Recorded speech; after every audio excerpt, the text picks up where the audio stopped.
Avec ses 13 communes et son domaine skiable qui fait la part belle à la nature, Sainte-Foy-Tarentaise est une petite perle nichée entre les grandes stations de renommée internationale. Dans ce nouveau numéro, nous partons à la découverte de son histoire. Bonjour Yannick Amet. Bonjour Victoria. Vous êtes le maire de Sainte-Foy-Tarentaise depuis 2020 et vous nous accueillez ici aujourd'hui dans cet hôtel Le Monal qui a une histoire un peu particulière. Alors c'est un endroit mythique, effectivement, 120 ans d'histoire. Et on est à la 6e génération aujourd'hui avec Yves et Hélène, voilà, qui sont les héritiers historiques de la famille Arpin. Et qui m'ont expliqué d'ailleurs que ce sont principalement des femmes qui ont été à la tête de cet hôtel. Tout à fait, c'est une particularité, donc on en est très content puisque visiblement ça marche.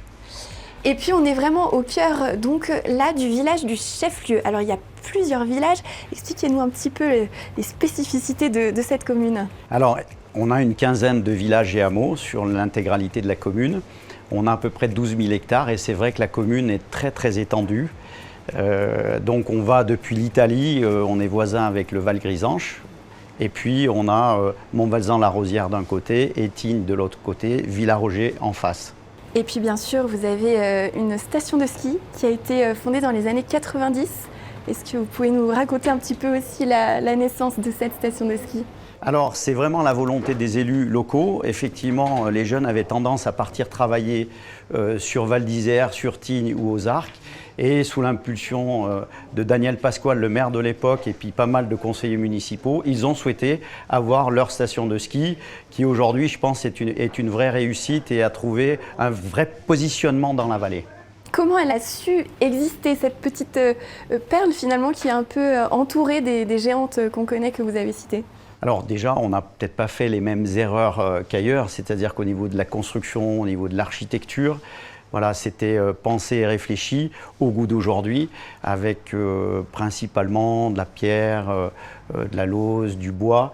Et c'est vrai qu'on le verra tout à l'heure, puisqu'on va monter voir, c'est très cohérent au niveau de l'architecture et des constructions. Un petit mot sur vous quand même, quel est votre lien avec ce village et cette station ? Alors moi, toute ma famille est née ici. Moi, je suis né à Bourg-Saint-Maurice. Mais c'est vrai que mes parents, mes grands-parents sont nés ici. Et ils sont du village du Miroir, juste à côté, à 2 minutes d'ici. Eh bien, nous, on va monter sur le front de neige pour parler un petit peu plus de la station de ski. Mais avant, on a un petit thé qui nous attend. Avec grand plaisir.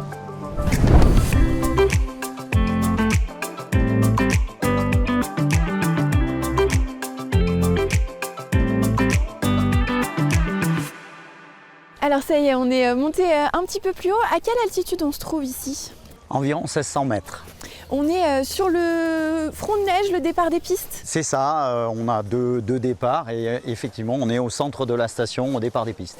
Quelles sont les spécificités de cette petite station de Sainte-Foy-Tarentaise ? Alors déjà en termes de lits, il y a 4000 lits, donc c'est assez, je vais dire, familial et confidentiel. Et puis voilà, sur l'intégralité de la commune, on a environ 6000 lits, mais qui sont répartis dans les villages.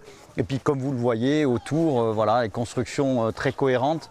On en a parlé tout à l'heure vite fait, avec voilà, la lauze sur les toits.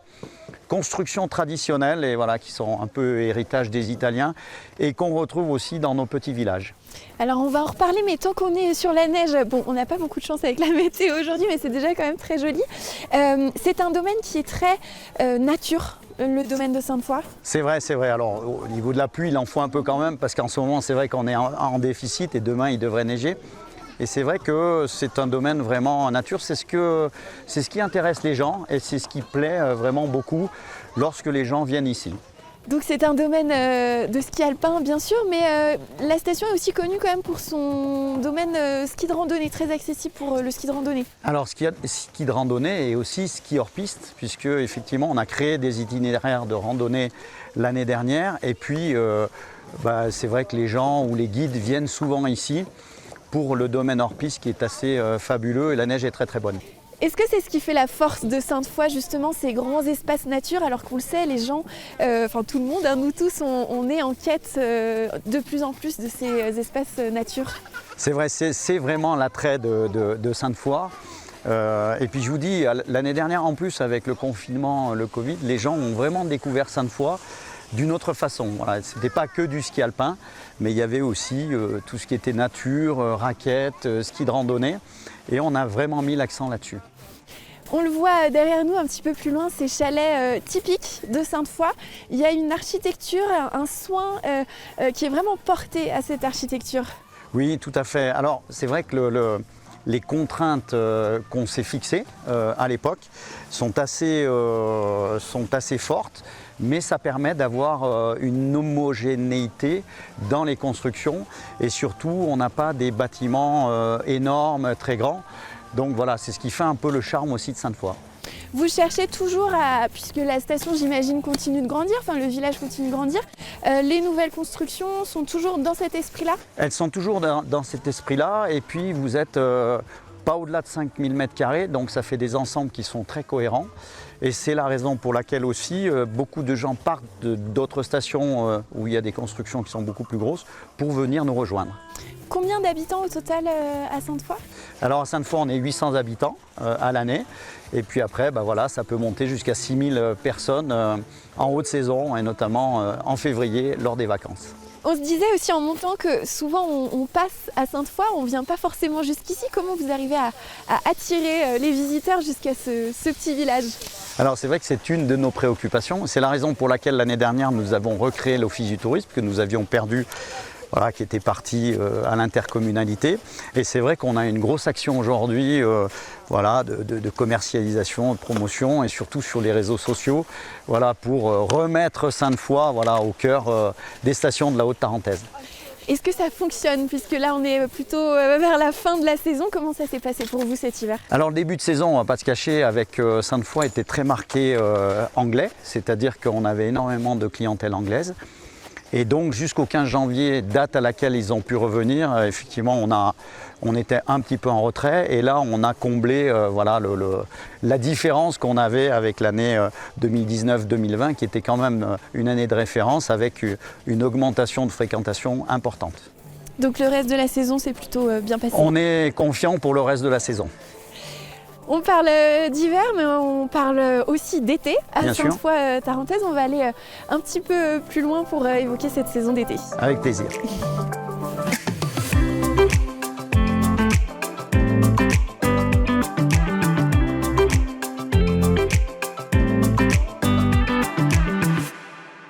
On a changé encore une fois de décor. Là, on se trouve vraiment, Yannick Hamet, dans une partie historique du village. C'est vrai, c'est le hameau historique ici, avec des maisons qui ont entre 250 et 300 ans. Les gens habitaient là, certains même à l'année. Et après, ça servait voilà, d'étape pour monter les bêtes un peu plus haut sur d'autres chalets d'alpage encore. Alors, on a dit qu'on allait parler de l'été. Que se passe-t-il ici en été? Qu'est-ce qu'on peut faire à Sainte-Foy? Alors c'est vrai que c'est une vraie volonté d'un tourisme 4 saisons maintenant. On avait beaucoup l'hiver puisque c'est quand même une majeure partie de notre chiffre d'affaires, mais aujourd'hui on s'oriente avec l'arrivée du VTT assistance électrique avec voilà, beaucoup plus de parcours acrobranche, de choses comme ça. Donc on essaye d'élargir les ailes de saison et on travaille beaucoup sur les chemins voilà, pour les rendre accessibles à tous ou en grande partie. À la population pour pouvoir voilà, faire du VTT en permanence. Comment vous aimeriez peut-être voir évoluer Sainte-Foy, que ce soit sa partie station, village? Alors l'altitude est idéale, c'est-à-dire entre 1550 et 1600 mètres. Donc l'été, il fait plutôt beau, il y a de belles conditions. Et puis je crois qu'on va rester un peu sur le même modèle parce que non seulement il marche bien, mais je crois que c'est aussi ce que recherchent les gens aujourd'hui. Donc je pense qu'on ne va pas changer grand-chose. On va continuer à développer un petit peu les lits parce que bon, voilà, on est presque obligé de le faire voilà, parce qu'il y a quand même des infrastructures à payer. Mais globalement, ça se passe très bien et ça sera toujours dans le même développement. Pour la commune, pour les habitants, il y a aussi des grands projets pour l'avenir? Alors oui, alors déjà on a une extension de zone là-bas de l'autre côté. Puis c'est vrai que si on revient au chef-lieu où nous étions tout à l'heure, voilà, il y a tout un aménagement voilà, paysager et puis de circulation pour permettre aux habitants de Sainte-Foy voilà, un meilleur cadre de vie et puis voilà, que les enfants voilà, puissent déambuler plus facilement et que ce ne soit pas qu'une route pour aller sur d'autres stations. Eh bien, merci beaucoup en tout cas de nous avoir accueillis ici. Et puis à bientôt, peut-être cet été. À bientôt, merci beaucoup.